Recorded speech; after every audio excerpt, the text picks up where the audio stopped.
Rádio Cairo apresenta A Sua Voz na Rádio Cairo. Um programa preparado por Mohamed Abdelkamel, apresentado por Amal Dessouky.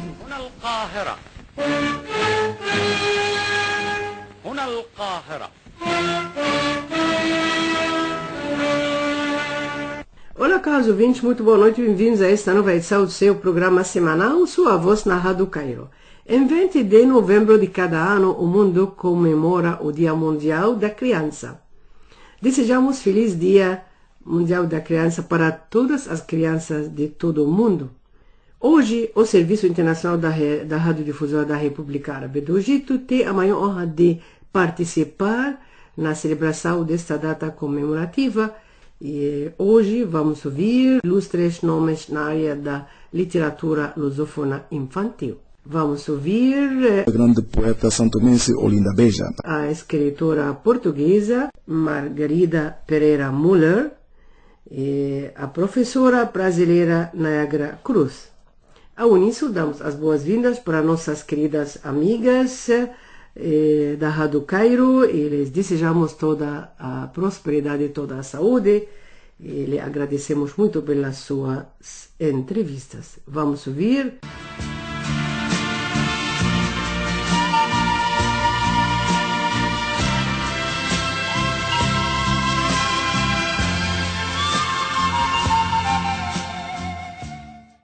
Boa noite, Mohamed.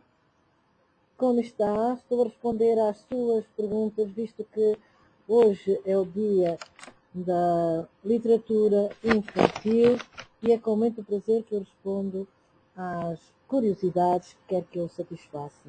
A sua primeira pergunta é sobre a história da literatura infantil africana e lusófona. Ora, como todos nós sabemos, a literatura infantil é um instrumento de crescimento fundamental, seja em que continente for. No entanto, há uma pequenina diferença.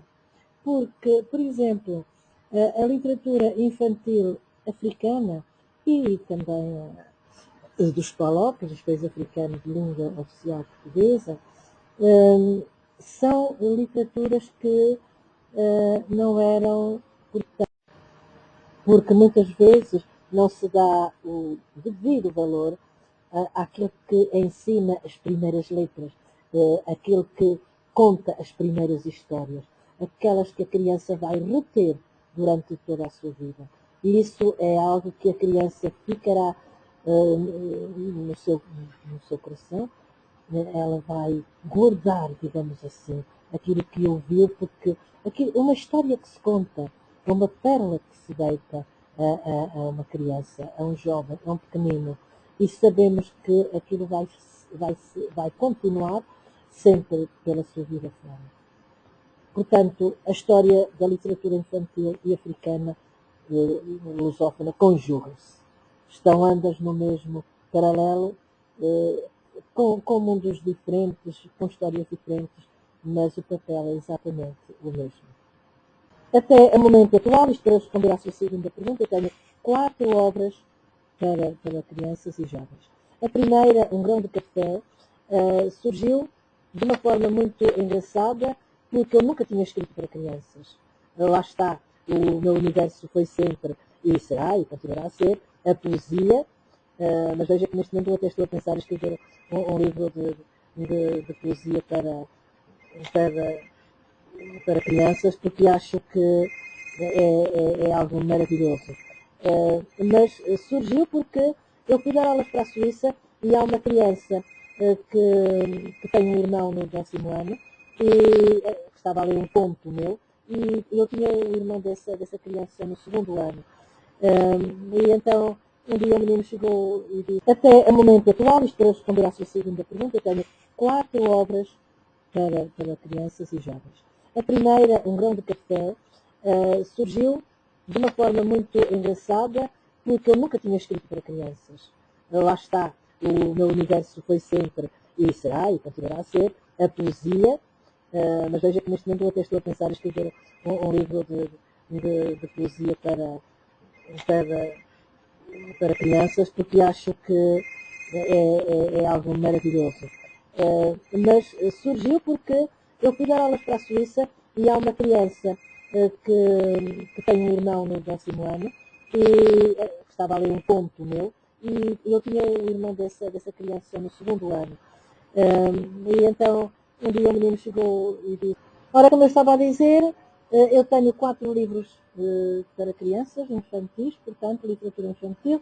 O primeiro chama-se Um Grão de Café e conta a história do café, visto que nós, São Tomé e Príncipe, somos produtores eu posso dizer mesmo, do melhor café do mundo, o café arábica, porque ganha todos os anos o prémio. Mas entendi que se tínhamos e temos crianças a lerem a história do grão de café, no universo lusófono, é um livro, portanto, o livro Um Grão de Café está no Plano Nacional de Leitura, também tinham que saber a história do chocolate, porque nós fomos, durante muitos anos, produtores mundiais de cacau. São Tomé e Príncipe foi o maior produtor mundial de cacau, por isso eu senti-me na obrigação de contar às crianças a história do cacau. E para isso arranjei um menino com um nome muito engraçado, Tomé Bombom. Bombom, porque o bombom é feito. Portanto, é esta personagem, esta criança, que vai contar toda a história do cacau, entrecruzando-a com os contratados que iam para as roças trabalhar, com a escravatura, com isso tudo. O menino é que vai contar a história do cacau. Portanto, o primeiro livro é o café, o segundo é o cacau. Depois tenho mais um, que é o Simão Balalão, foi o meu terceiro livro infanto-juvenil, porque eu fui passar umas semanas a São Tomé, como vou quase todos os anos, e notei que a juventude queria toda sair. Eu encontrava mesmo crianças, Dona Olinda, leve-me para Portugal, leve-me para Lisboa, leve-me para a Europa. Portanto, o querer sair. Então, fiquei bastante preocupada. O Simão Balão é um menino que quer sair do país, que não atende os conselhos da mãe e que um dia, claro, encontra-se mal porque não reparou que a nossa terra é sempre a nossa terra. Todos os livros começam sempre por provérbios. E o último a ser editado foi há 2 anos, chama-se Bom Dia, Mamã Flor. É uma história também muito bonita, dedicada às mães que têm outra cor de pele sem ser a europeia e que por vezes os seus filhos têm problemas. E então o menino da história acaba por reconhecer que a sua mãe, tenha ela a cor que tiver, é uma mãe flor. São estes os 4 livros. Está para sair brevemente mais um, que sairá ou em fevereiro ou em março. Claro que, respondendo à sua terceira pergunta, o papel na formação da personalidade da criança é exatamente aquilo que eu disse logo no início, é a sua formação, é um papel primordial. Não devemos esquecer que todos fomos crianças e todos continuaremos e continuamos sempre a ser crianças. Portanto, temos que as amparar e, escrevendo livros para elas, estamos a proporcionar-lhe um mundo muitíssimo melhor, um mundo formidável.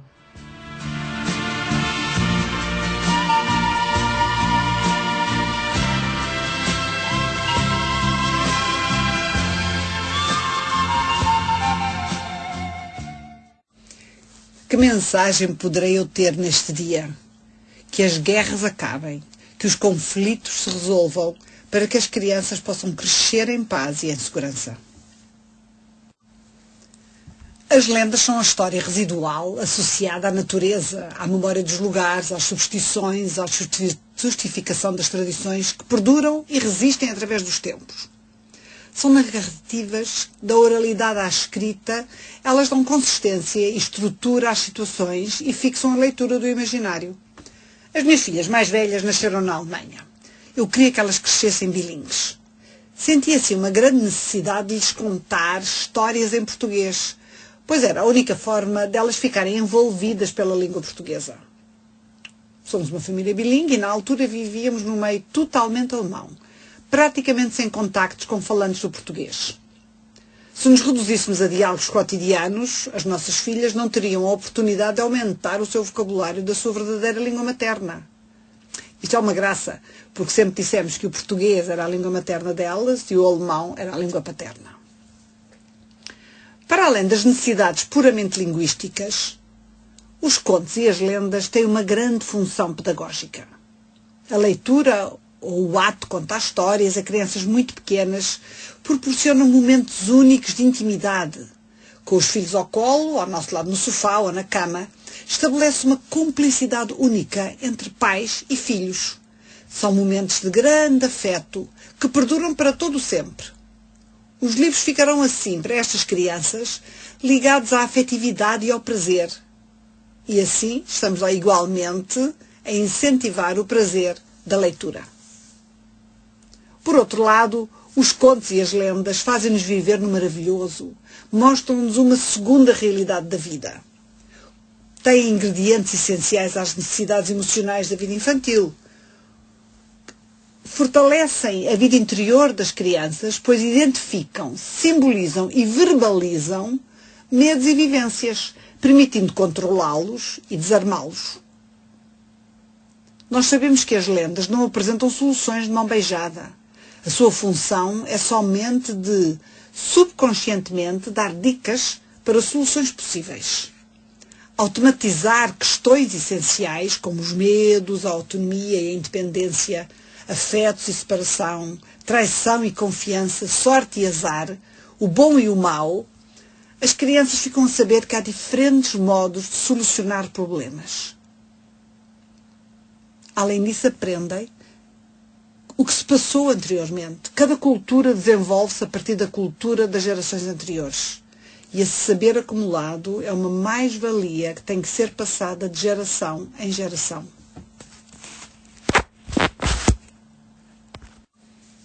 Quanto mais lendas e contos tradicionais lemos, mais nos convencemos que somos todos iguais e, no entanto, todos diferentes. Muitas das histórias tradicionais que conhecemos e que pensamos ser de um determinado país, vamos também encontrá-las noutras partes do mundo, contadas de um modo idêntico ou diferente. Nós sabemos que quem lê contos tradicionais já terá reparado por todo o mundo os temas. Os elementos fundamentais se repetem, só se diferenciando formalmente nos elementos secundários e no estilo de contar. Os contos tradicionais são universais. A temática é universal, interessando a todo o ser humano, onde quer que ele viva. Como é que aparecem assim os mesmos temas em partes tão diversas do mundo? Os contos têm uma função social muito ampla, assim como uma função didática moralizante, servindo igualmente para resolver problemas. Têm uma função social agregadora e transmitem valores que nos acompanham no decorrer da vida. Os contos são sempre inseridos num contexto social. Neles se retrata a ambição, a intriga, a generosidade, a violência, a justiça. Fazem assim pontes entre pessoas, culturas e mentalidades. Se não vejamos as temáticas preponderantes, supremacia da inteligência sobre a força. Os pequenos, fracos e humildes acabam quase sempre por vencer os fortes e os soberbos. A amizade pode ser entre seres muito diferentes. Por exemplo, temos nos contos uma amizade entre um herbívoro, um animal herbívoro e um animal carnívoro. E ninguém tem nada a ver com isso. A calúnia é um dos maiores males que ameaçam a comunidade. Isso vem em inúmeros contos e lendas populares. Também é sempre muito apontado que é errado não saber reconhecer quem nos faz bem. Ou seja, os contos tradicionais e as lendas transmitem-nos os valores essenciais da vida e do convívio entre as pessoas. Como já disse, a literatura oral tradicional tem uma grande importância no desenvolvimento da criança. Desenvolvimento psicológico, social e linguístico, com diversas potencialidades de exploração no âmbito do processo da aprendizagem, em todos os campos. Por outro lado, sabemos que a tradição oral é a memória de um povo e que vai passando de geração em geração em versões que vão sendo sempre atualizadas à realidade. E isso é muito importante, porque nós hoje somos o que for a nossa história do nosso país, a história da nossa família. Não se pode renegar o passado. Mais tarde, quando as crianças crescem, compreendem que as histórias que os mais velhos contavam e que elas liam em crianças eram as histórias da vida. Nos anos 70 do século XX, quando foi posto tudo em causa, também as lendas e os contos foram postos de lado. Dizia-se que as lendas tradicionais mostravam o lado mau das pessoas e que essas imagens que as crianças formavam nas suas cabeças, nessa altura ainda a televisão ainda não era tão espalhada e popularizada como é agora, essas imagens que as crianças formavam nas suas cabeças poderiam ser muito prejudiciais para as mentes infantis, que eram tão moldáveis. Entretanto, felizmente, já se provou a importância das lendas para o desenvolvimento saudável da criança. E que estas lendas fazem uma espécie de pilar psicológico, dão-lhes todo o apoio. As crianças sabem perfeitamente que não existem gigantes, nem bruxas, nem doentes. As lendas reforçam a ideia, ajudam a reforçar a ideia de que é preciso inteligência, mas também trabalho árduo para sobreviver, e que é preciso ser bondoso, que é preciso saber agradecer. Por outro lado, a nível das comunidades também muito se avançou. As bibliotecas municipais têm uma grande oferta para crianças e começam com programas logo para bebés pequeninos de colo. Trazem-nos para as crianças irem e podem até não fazer nada relacionado com o livro, mas estão no meio dos livros. E é importante que as crianças tenham logo de início das suas vidas o contacto com o objeto livro. É importante ler os livros, deixá-las manusear os livros, levá-las às bibliotecas e às livrarias. Sabemos, no entanto, que para tudo isto tem de haver paz.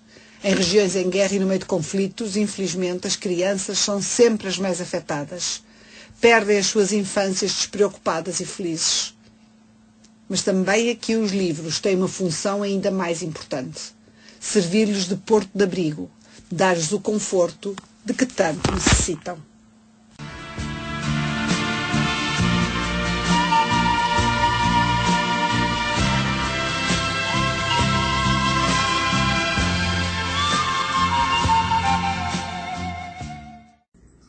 Olá, boa noite, queridos ouvintes da Rádio Cairo. Aqui quem vos fala é professora Niágara Cruz. Eu sou professora, musicista e também escritora. Hoje estarei conversando um pouco com vocês sobre literatura infantil. Primeiro, gostaria muito de agradecer à equipe da Rádio Cairo e a todos vocês ouvintes que sempre nos propõem este espaço, este momento para uma reflexão em conjunto e que me sinto muito honrada por este convite. Neste início, vamos estar falando um pouquinho sobre a história da literatura infantil no Brasil, né? A literatura, ela surge no mundo, né, lá pelo século XVII, mais ou menos, na França, enfim, com a questão também da escrita, né, das tipografias, das escritas. E ela surge com o intuito de passar para a criança qual a educação moral que ela deveria ter. Mas se a gente for observar um pouco mais cuidadosamente, nós não podemos nos esquecer que as tradições orais de todos os povos, enfim, muitos já ensinavam para as crianças através das histórias orais, dos contos, né, que às vezes são passados de pais para filhos, e isso é muito importante. A literatura, ela vem se desenvolver como uma ramificação desses contos orais após a chegada da escrita, né? E principalmente da tipografia também. com essa questão da tipografia, o registro fica mais fluido, fica mais fácil registrar memórias, né? Então, por exemplo, a gente vai ter os irmãos Grimm fazendo coleta de vários tipos de contos, né? E essas coletas são muito interessantes, porque elas também acontecem em muitos outros países e muitas outras culturas, né? A gente tem os contos orientais, Ralph, não sei se eu pronunciei certo, me perdoem, né? Eu pronuncio como eu leio, Ralph. Temos também os contos árabes, né? As Mil e Uma Noites, enfim, que são coletas de contos, né? Se a gente parar para observar, eles não são muito bem contos infantis. Eles foram sendo utilizados dos adultos para as crianças posteriormente, porque eles também têm uma função moral, uma função de ensinar algo, de passar algum tipo de conhecimento através deste conto para as crianças, né? Depois vão vir as fábulas, que já são mais contos imaginativos, de coisas que podem acontecer. As fábulas de Esopo, que são os contos imaginativos onde os animais tomam vidas, tomam formas, e eles falam e pensam como seres humanos, né? Temos também os contos de lugares encantados, e tudo isso vão perspassando, vão entrando na literatura e vão tomando um lugar no coração dos adultos, que passam isso para os seus filhos, que leem, começam a ter o ritual de ler à noite para os seus filhos antes de dormirem, etc. Então isso tudo vai abrindo o campo da literatura infantil, né? No nosso caso, no Brasil, nós podemos considerar, né, Monteiro Lobato o precursor, né? Ele fez milhões de trabalhos, mas enfim, o mais conhecido é o Sítio do Pica-Pau Amarelo, né? Que também deu origem à série de televisão posteriormente, com trilhas sonoras e tudo mais. Mas nós temos muitos autores brasileiros extremamente importantes. Aqui não daria tempo de citar todos, mas tem a Ruth Rocha, um livro que eu me lembro muito bem, o Marcelo, Marmelo, Martelo, que o menino tenta inventar o idioma para si mesmo, né, porque não concorda com a forma que as pessoas falam, e enfim, depois ele descobre por que todo mundo tem que falar a mesma coisa, a mesma língua, né? Também tem o que os olhos não veem, um pouco aquela coisa da roupa do rei, né? Aí nós vamos ter a Ana Maria Machado, a Ziraldo, Chico Buarque, Silvia Ortoff, e cada um tem uma característica em seu trabalho diferente do outro, né? O Ziraldo, ele traz a coisa da fala, do lugar da fala da criança, né? Chapeuzinho Amarelo, é a menina pensando na questão do lobo, ela enfrentando seus próprios medos num diálogo interno, né? O menino maluquinho, é a fala do próprio menino, então ele traz o lugar da própria criança, né? nesse diálogo da literatura. O Chico Buarque, que já traz a pegada das músicas para dentro da história, né? Por exemplo, nos Saltimbancos, né? A Silvia Ortoff, ela já traz mais elementos imaginativos, afetuosos, né? O livrinho O Gato pra cá, Rato pra lá, aonde o rato e o gato não estão se perseguindo, eles estão observando um ao outro e percebendo as emoções um do outro, né? E aí, enfim, tem Ângela Lago, Lígia Bojunga, Eva Furnário, Bartolomeu Campos de Queiroz, enfim, e todos muito ricos, com livros belíssimamente ilustrados, né?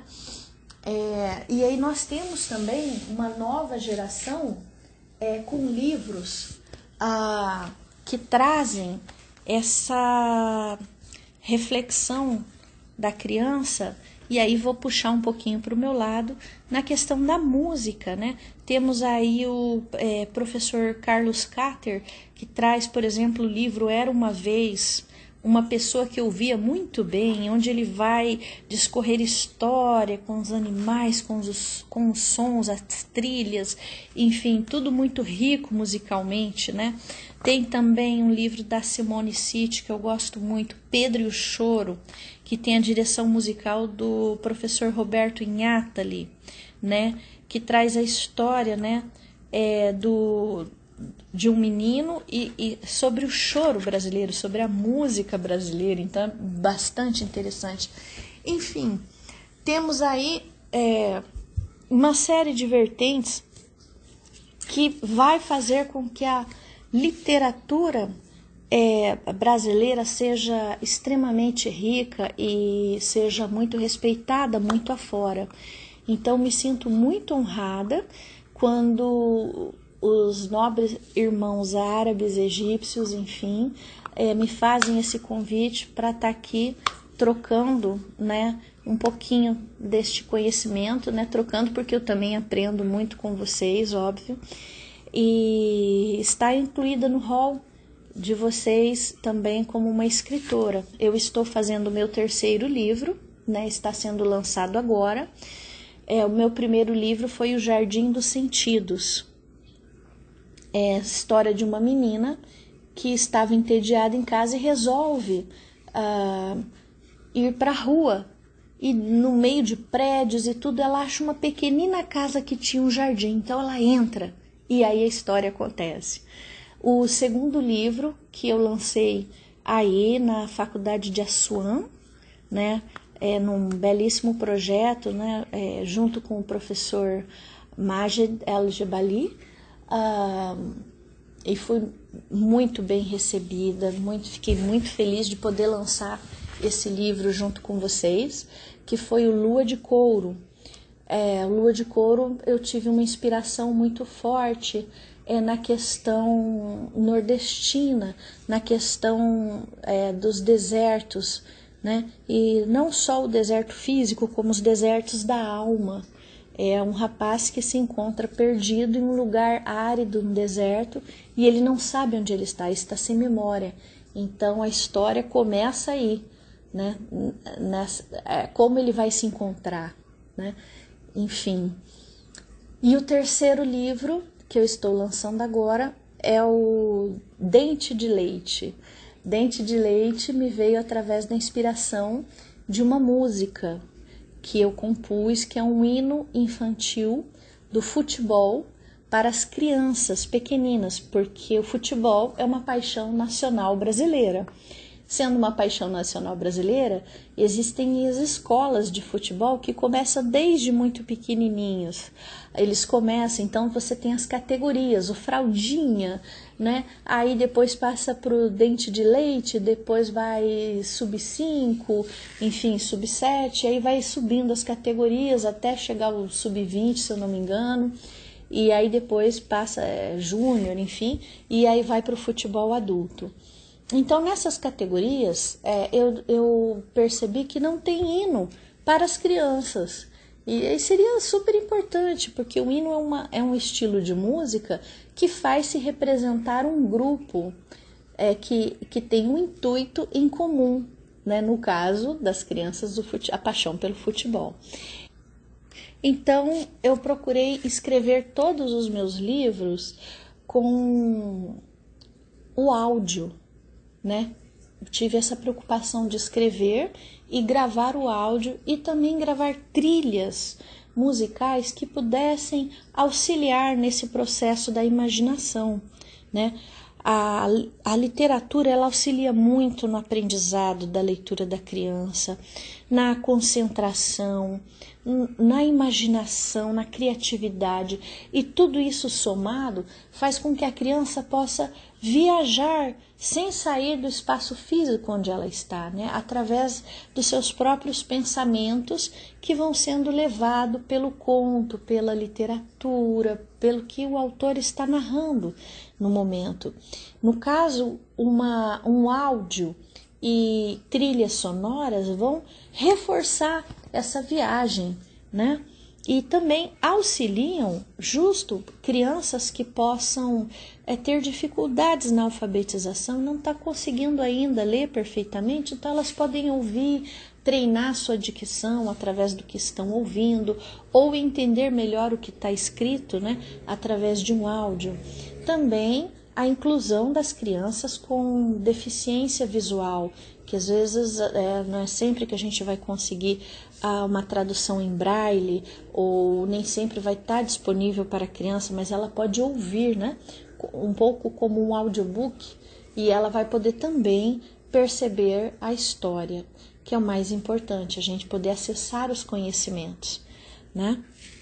Então eu sempre tive esse cuidado de, além do livro físico, fazer o áudio com as trilhas, ao qual sempre colaboraram músicos e compositores amigos, né, dentro dos temas solicitados de cada livro. Este ano, em novembro, recebi o convite para esta entrevista, né, em função que novembro é o mês das crianças, né? É comemorado internacionalmente o mês das crianças, então para ser um mês festivo, para ser um mês muito alegre, mas infelizmente nós estamos com o mundo algumas guerras, e isso é bastante complicado, principalmente porque a guerra gera uma violência totalmente desnecessária, e incluso as crianças acabam sendo fatalmente atingidas. Então fica aqui o meu fraterno abraço, porque eu realmente creio a todas as famílias, né, que perderam suas crianças e que estão passando por esse momento tão difícil. Eu, enquanto professora, enquanto artista, acredito que absolutamente nada, nem argumento nenhum justifica uma guerra. É isso que eu acredito. Nada justifica a guerra e nada justifica a perda da vida de uma criança. Nada. Mas, enfim, somos humanos, e o que eu posso fazer neste momento, deixar meu abraço, meu fraterno abraço e minhas orações para todas as famílias que estão afetadas e que perderam, né, seus entes queridos, principalmente suas crianças. Eu creio que gostaria muito que os jovens escritores possam sentir-se estimulados cada vez mais a escrever pensando nas dificuldades também pelas quais estão passando nesta contemporaneidade, e que possam, dentro dos seus estilos de escrita, reconfortar a imaginação e, através da arte, transmutar essa sensação de dor, de perda, em uma sensação de esperança em um mundo melhor. Eu falo nesse último livro sobre o poder de plantar um sonho, que a gente possa não se esquecer de plantar os nossos sonhos, apesar de tudo que está acontecendo. Se nós plantamos nossos sonhos, nós podemos colher um futuro de amor, de igualdade, de paz entre os povos. Através do desenvolvimento da tecnologia, que está sendo bastante rápido, né, atualmente, nós podemos perceber que muitas vezes o livro também mudou. Nós não temos mais somente o livro físico, nós temos o livro virtual, e-book, né? Nós temos o audiobook, nós temos possibilidades diferentes, né, de interagir com as obras. E a literatura, ela vai ampliando e abrindo novas possibilidades para os jovens, né, lidarem com os novos e diferentes estímulos. Isso é muito importante, porque amplia a capacidade para essa criatividade vir à tona. mas eu acredito que tudo isso sempre vem em prol da comunicação, da gente comunicar algo para alguém. Então, a literatura, como eu falei no início, ela surge com a função de educar moralmente, mas ela educa moralmente ou ela passa uma ideia que se deseja ser passada através da comunicação. Então, escrever é também saber comunicar. E as ferramentas estão disponíveis, mas antes de usar a ferramenta, a gente tem que saber comunicar, a gente tem que saber lidar com o humano e entender como esse humano pode ser sensibilizado para um bem comum. Então, encerrando aqui a nossa entrevista, volto a agradecer imensamente a equipe da Rádio Cairo, agradecer os queridos ouvintes que sempre estão junto conosco e tanto nos prestigiam, e deixar aqui a minha mensagem para as crianças. Então, deixar a minha mensagem para as crianças nesse mês que é delas. Em primeiro lugar, pedir a Deus que toque o coração de todos os governantes, pois, como eu falei antes, nada justifica a guerra, nada justifica a violência. Em segundo lugar, continuar pedindo a Deus por vocês, para que vocês possam crescer em sabedoria, crescer em amor, crescer em respeito mútuo um ao outro e aproveitando todas as histórias dos seus antepassados, as histórias que vocês possam vir a criar, a imaginar, que essas histórias adentrem o coração de vocês, fortalecendo o amor próprio, fortalecendo a sua imaginação, fortalecendo sua criatividade, sua sensibilidade, e que vocês possam sonhar e realizar este mundo melhor. Com todo o meu carinho e o meu fraterno abraço. Professora Niágara Cruz.